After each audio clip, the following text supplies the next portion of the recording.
Right. ఇక మనం చూస్తున్నాం బ్రేకింగ్ న్యూస్. ఏపీ లిక్కర్ కేసుకి సంబంధించి మరో కీలకమైన పరిణామం చోటు చేసుకుంది. మాజీ మంత్రి కారుమూరి నాగేశ్వరరావును ఈడీ అధికారులు అరెస్ట్ చేశారు. కొండాపురంలో ఆయన నివాసంలో అదుపులోనికి తీసుకున్న అధికారులు బషీర్బాగ్లో ఉన్న ఈడీ కార్యాలయానికి తరలించడం జరిగింది. కారుమూరిపై ఇప్పటికే లిక్కర్ స్కామ్ కేసు నమోదైనట్లుగా సమాచారం.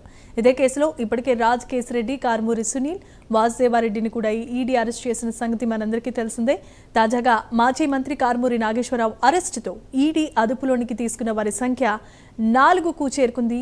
లిక్కర్ కేసులో వరుస అరెస్టులు ఇప్పుడు కీలకంగా మారాయి. ఇదే అంశానికి సంబంధించి మరిన్ని అప్డేట్స్ అందించడానికి మా కరెస్పాండెంట్ హరీష్ లైవ్ ద్వారా సిద్ధంగా ఉన్నారు. హరీష్, చెప్పండి. ఈడీ కేసుకు సంబంధించినటువంటి వ్యవహారం ఒక రకంగా కూడా ఆసక్తికరంగా మారింది. ఎందుకంటే అసలు వైఎస్ఆర్ కాంగ్రెస్ పార్టీ నుంచి మొదటి నుంచి కూడా ఒకే రకమైనటువంటి వాదన వినిపిస్తుంది. ప్రభుత్వమే గత ప్రభుత్వ హయాంలో ప్రభుత్వమే స్వయంగా మద్యం అమ్మకాలు చేసినప్పుడు ఇంకా స్కామ్ కి ఎక్కడ అవకాశం ఉంటుంది అనేటువంటి ఒక వాదన వైఎస్ఆర్ కాంగ్రెస్ పార్టీ నుంచి మొదటి నుంచి కూడా వస్తున్నటువంటి సిచ్యువేషన్ కనిపిస్తుంది. అయితే కూటమి ప్రభుత్వం అధికారంలోకి వచ్చిన తర్వాత నుంచి కూడా జరుగుతున్నటువంటి దాడులు కావచ్చు, అరెస్టులు కావచ్చు, బెదిరింపులకు సంబంధించినటువంటి కోవలోకి చూడాల్సినటువంటి సిచ్యువేషన్ ఉంటుందనేటువంటి అభిప్రాయం వైఎస్ఆర్ కాంగ్రెస్ పార్టీకి సంబంధించినటువంటి నాయకత్వం నుంచి మొదటి నుంచి కూడా వస్తున్నటువంటి సిచ్యువేషన్ కనిపిస్తుంది. అందులో భాగంగానే కీలకమైనటువంటి నేతలు, అంటే గత ప్రభుత్వంలో ఎవరైతే కీలకంగా వ్యవహరించారో, మంత్రులుగా ఎవరైతే వ్యవహరించారో, ప్రభుత్వానికి సంబంధించినటువంటి బాధ్యతలు ఎవరైతే నిర్వర్తించారో వాళ్ళందరినీ కూడా కావాలని టార్గెట్ చేసుకుంది. అదే సమయంలో బీసీ వర్గాలకు సంబంధించి, బడుగు బలహీన వర్గాలకు సంబంధించినటువంటి నాయకత్వం ఎవరైతే కీలక పాత్ర పోషించారో వాళ్ళనే టార్గెట్ గా చేసుకుని కావాలనే కూటమి ప్రభుత్వం అధికారంలోకి వచ్చిన తర్వాత దాడులకు పాల్పడుతుంది, వేధింపులకు పాల్పడుతుంది.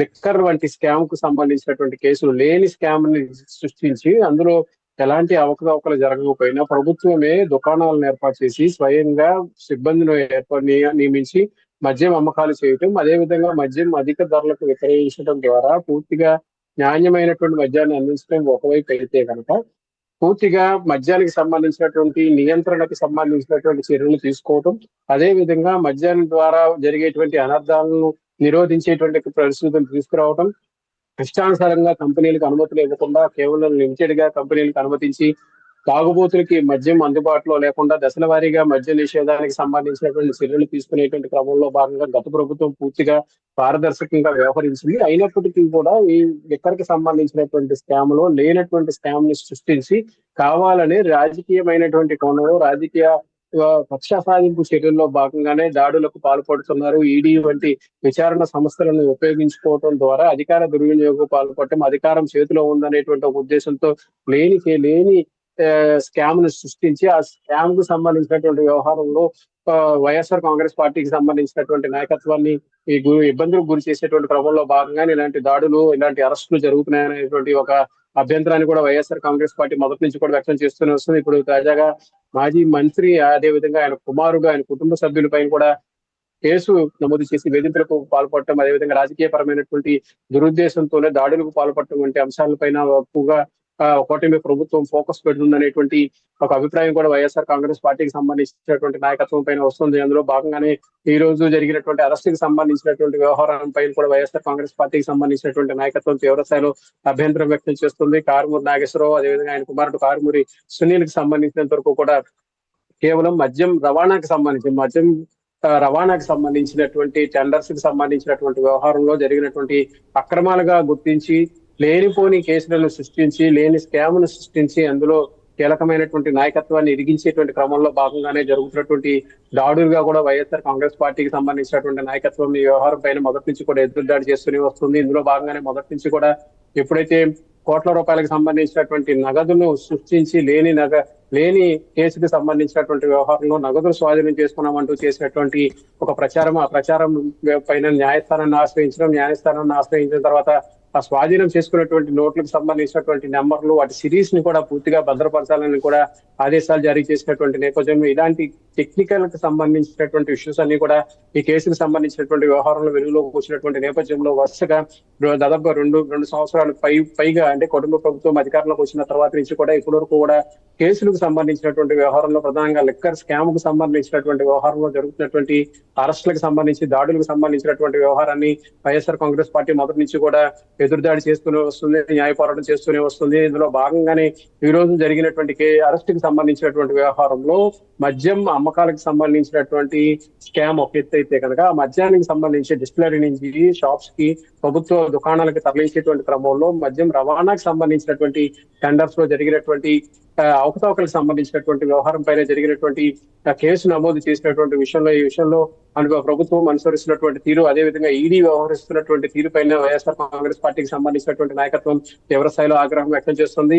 ఈ వ్యవహారం పైన న్యాయ పోరాటం చేసేందుకు కూడా సిద్ధంగా ఉన్నామనేటువంటి ఒక సంకేతాన్ని కూడా వైఎస్ఆర్ కాంగ్రెస్ పార్టీకి సంబంధించినటువంటి నాయకత్వం ఇప్పటికే కూటమి ప్రభుత్వాన్ని ఎదుర్కొనే దిశగా చర్యలకు న్యాయపరమైనటువంటి చర్యలు తీసుకునే దిశగా కూడా ముందుకు వెళ్తున్నటువంటి నేపథ్యంలో ఈ వ్యవహారం ఎలాంటి మలుపు తిరుగుతుంది అనేది కూడా ఆసక్తికరంగా మారింది. దర్యాప్తుకు సంబంధించినటువంటి అధికారులు కేవలం రాజకీయ ఒత్తిడిలో భాగంగానే వ్యవహరిస్తున్నటువంటి తీరు, అరెస్టులకు సంబంధించినటువంటి వ్యవహారం పైన జరుగుతున్నటువంటి పరిణామాలకు సంబంధించినటువంటి వ్యవహారాలు ఏవైతే ఉన్నాయో వాటన్నిటిపైన కూడా వైఎస్ఆర్ కాంగ్రెస్ పార్టీ న్యాయ పోరాటం చేసేందుకు కూడా సిద్ధమవుతుంది. అయితే ఈ కేసుకు సంబంధించినటువంటి వ్యవహారంలో అసలు స్కామ్ అనేది లేకుండా పూర్తిగా రాజకీయ పరమైనటువంటి కుట్రలో భాగంగానే కేసును సృష్టించి దానికి ఈడీ విచారణకు సంబంధించినటువంటి అధికారాలు కట్టబెట్టి ఈడీకి సంబంధించినటువంటి కేసు దర్యాప్తుకు సంబంధించినటువంటి వ్యవహారాన్ని ఈడీ రూపంలో తెర మీదకి తీసుకొచ్చి నాయకత్వాన్ని బెదిరింపులకు గురి చేయటం, అదేవిధంగా అరెస్టులతో భయపెట్టేటువంటి ప్రయత్నం చేయటం, ఈ మొత్తం అంశం అంతా కూడా కేవలం రాజకీయ పరమైనటువంటి కుట్రలో భాగంగానే జరుగుతుందనేటువంటి ఒక అభిప్రాయం వైఎస్ఆర్ కాంగ్రెస్ పార్టీకి సంబంధించినటువంటి నాయకత్వం మొదటి నుంచి కూడా చెబుతూనే వస్తుంది. ఈ విషయానికి సంబంధించినంత వరకు కూడా గత ప్రభుత్వ హయాంలో ప్రభుత్వమే నేరుగా ప్రత్యేకంగా దుకాణాలను ఏర్పాటు చేసి ప్రభుత్వమే మద్యంకి సంబంధించినటువంటి కంపెనీలకు సంబంధించినటువంటి స్టాక్ తీసుకుని ప్రభుత్వమే స్వయంగా సిబ్బందిని నియమించి దుకాణాల ద్వారా మద్యం అమ్మకాలు చేపట్టి దానికి సంబంధించినటువంటి లావాదేవీలన్నీ కూడా ప్రభుత్వమే చూసినటువంటి సమయంలో ఇప్పుడు కూటమి ప్రభుత్వం అధికారంలోకి వచ్చిన తర్వాత పెద్ద ఎత్తున ప్రభుత్వం సంబంధించినటువంటి లావాదేవీలకు సంబంధించిన వ్యవహారాన్ని ప్రైవేటు దుకాణాలకు అప్పచెప్పి ప్రైవేటు దుకాణాల ద్వారా కిక్ బ్యాక్స్ తీసుకున్నారు అనేటువంటి ఒక ఆరోపణ కూడా వస్తున్నటువంటి నేపథ్యంలో వైఎస్ఆర్ కాంగ్రెస్ పార్టీ వ్యవహారం పైన పెద్ద ఎత్తున ఉద్యమం కూడా చేపట్టినటువంటి సిచ్యువేషన్ ఉంది. ఇప్పుడు ఈ కేసుకు సంబంధించినటువంటి వ్యవహారంలో జరుగుతున్నటువంటి ప్రచారానికి సంబంధించి అదేవిధంగా వాస్తవాలకు సంబంధించి, ఎందుకంటే కూటమి ప్రభుత్వం అధికారంలోకి వచ్చిన తర్వాత గతానికి భిన్నంగా ఇప్పుడు ప్రభుత్వం ప్రైవేటు వ్యక్తులకి షాప్స్ ని కట్టబెట్టడం, ఆ షాప్స్ తగ్గించుకున్నటువంటి టెండర్ దారులు ఎవరైతే ఉంటారో వాళ్ళని కూటమి ప్రభుత్వంలో ఉన్నటువంటి కొంతమంది శాసనసభ్యులు బెదిరింపులకు గురి చేసినటువంటి వ్యవహారం కావచ్చు. ఈ అంశాలన్నీ కూడా పూర్తిగా పెద్ద ఎత్తున ప్రచారం జరిగినటువంటి నేపథ్యంలో ఈ వ్యవహారం పైన భవిష్యత్ కార్యాచరణ ఎలా ఉండబోతుంది, అటు ఈడీకి సంబంధించినటువంటి తూకుల్లో ఎలాంటి వాస్తవాలు వస్తాయి, అరెస్టు తర్వాత పరిణామాలకు సంబంధించినటువంటి వ్యవహారంలో ఛార్జ్ షీట్ దాఖలు చేసేటువంటి క్రమంలో ఈడీ ఎలాంటి ఆధారాలను పేర్కొంటుంది, ఈ మొత్తం అంశాలన్నీ కూడా ఆసక్తికరంగా మారినటువంటి సిచ్యువేషన్ కనిపిస్తుంది. ఈ పరిణామాలు ఎటువైపు దారితీస్తాయి, అదేవిధంగా కూటమి ప్రభుత్వం చేపట్టినటువంటి ఈడీ దర్యాప్తుకు సంబంధించినటువంటి వ్యవహారం ఎలాంటి ఆధారాలు వెలుగులోకి వస్తాయి, ఎందుకంటే ఇప్పటివరకు కూడా పూర్తిగా ఆధారాలు కూడా లేనటువంటి సిచ్యువేషన్ కనిపిస్తున్నటువంటి నేపథ్యంలో ఆధారాలను సేకరించేటువంటి క్రమంలో దర్యాప్తు సంస్థలు ఈడీ లాంటి దర్యాప్తు సంస్థలు ఎలాంటి చొరవ చూపిస్తాయి, ఎలాంటి ఆధారాలు సేకరించిన తర్వాత కేసుకు సంబంధించినటువంటి వ్యవహారం ఎంతవరకు నిలుస్తుంది అనేది కూడా ఆసక్తికరంగా మారినటువంటి నేపథ్యంలో ఈ వ్యవహారం ప్రజెంట్ అయితే కనుక రాజకీయ వర్గాల్లో కూడా ప్రత్యేకంగా చర్చనీయాంశంగా మారినటువంటి సిచ్యువేషన్ అయితే మనకి కనిపిస్తుంది. జమీమా రైట్ హరీష్, ఇప్పుడున్నటువంటి పరిస్థితుల్లో కారుమూరిని బషీర్బాగ్ ఈడీ కార్యాలయానికి తరలించినట్లుగా తెలుస్తోంది విచారణ నిమిత్తం. అసలు ప్రస్తుతం అక్కడ ఏం జరుగుతోంది, ఎలా ఉండబోతున్నాయి తర్వాత పరిణామాలు, ఏం చేస్తారు?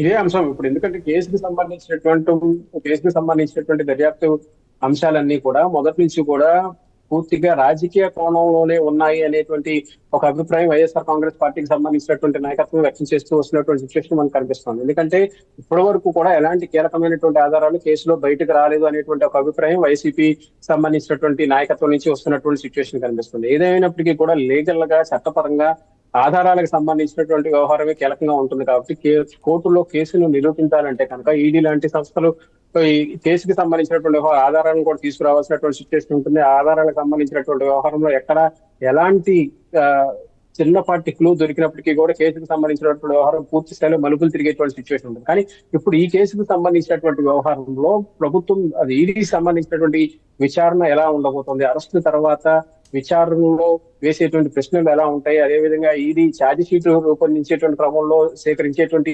ఆధారాలకు సంబంధించినటువంటి వ్యవహారం ఎలా ఉండబోతుంది, ఈ ఈడీకి సంబంధించినటువంటి దర్యాప్తు దూకుడు ఎలా ఉండబోతుంది, కారుమూరి నాగేశ్వరరావు వ్యవహరించినటువంటి తీరు, కారుమూరి నాగేశ్వరరావుకు సంబంధించినటువంటి పాత్ర ఏ స్థాయిలో ఉంది, అదేవిధంగా ఆయన కుమారుడికి సంబంధించినటువంటి పాత్ర ఈ కేసులో ఎంతవరకు ఉంది, కేవలం మద్యం రవాణాకు సంబంధించి అంటే షాప్స్ కి డెలివరీ చేసేటువంటి క్రమంలో మద్యంకి సంబంధించినటువంటి లిక్కర్ రవాణాకి సంబంధించినటువంటి వ్యవహారంలో జరిగినటువంటి కీలకమైనటువంటి పరిణామాలు ఎలా ఉంటున్నాయి, దానికి సంబంధించినటువంటి వివరాలు ఏ విధంగా అధికారులు సేకరించినటువంటి వాటిలో కేవలం కారుమూరి నాగేశ్వరరావు ఆయన కుమారుడు సంబంధించి సునీల్ కి సంబంధించినటువంటి ప్రమేయం ఏ స్థాయిలో ఉన్నదని నిరూపించాల్సినటువంటి బాధ్యత ఉంటుంది. అందులో భాగంగానే ఇప్పుడు అరెస్టు తర్వాత విచారణ క్రమంలో 24 గంటల్లో కోర్టులో ప్రవేశపెట్టాల్సి ఉంటుంది కాబట్టి విచారణకు సంబంధించినటువంటి సమయంలో దర్యాప్తుకు సంబంధించినటువంటి అధికారులు ఏ విధమైనటువంటి సమాచారం సేకరిస్తారు, సమాచారం సేకరించిన తర్వాత అందులో అధికారుల దగ్గర ఉండేటువంటి ఆధారాలు ఏ విధంగా ఉండబోతాయి, అధికారులు ఇచ్చినటువంటి ప్రశ్నలకి సునీల్ కారుమూరి నాగేశ్వరరావు ఇచ్చేటువంటి సమాధానం ఎలా ఉండబోతుంది, ఆ సమాధానం తర్వాత ఆధారాలకు సంబంధించినటువంటి వ్యవహారంలో అధికారుల దగ్గర ఉన్నటువంటి కీలకమైనటువంటి ఆధారాలు కేసును ఏ స్థాయిలో ప్రభావితం చేస్తాయి, ప్రభావితం చేస్తే కనుక ఈ కేసుకు సంబంధించినటువంటి వ్యవహారంలో ఆధారాలకు సంబంధించినటువంటి వివరాలు సేకరించేటువంటి క్రమంలో ఈడీకి సంబంధించినటువంటి అధికార యంత్రాంగం ఎలాంటి టర్న్ తీసుకుంటుంది, ఎలాంటి చర్యలు తీసుకుంటుంది అనేది కూడా ప్రత్యేకంగా ఇక్కడ చెప్పుకోదగ్గమైనటువంటి విషయం. ఎందుకంటే ఇప్పటివరకు కూడా మద్యంకి సంబంధించినటువంటి కేసులో అరెస్టులకు సంబంధించినటువంటి వ్యవహారం, అందులో బెయిల్ పైన బయటకు వచ్చినటువంటి వ్యక్తులు కూడా ఉన్నటువంటి సిచ్యువేషన్, ఆరోపణలు ఎదుర్కొంటున్నటువంటి వ్యక్తులు కూడా బయటకు వచ్చినటువంటి నేపథ్యం. ఇప్పుడు మద్యంకు సంబంధించి రవాణాకు సంబంధించినటువంటి వ్యవహారంలోనే జరిగినటువంటి పరిణామాలకు సంబంధించినటువంటి వ్యవహారాలపైన కారుమూరి అరెస్టు తర్వాత పరిణామాలు ఎలా ఉంటాయనేది కూడా ప్రజెంట్ రాజకీయంగా కూడా ఆసక్తికరంగా మారినటువంటి సిచ్యువేషన్ అయితే మనకు కనిపిస్తుంది. Thanks for the updates.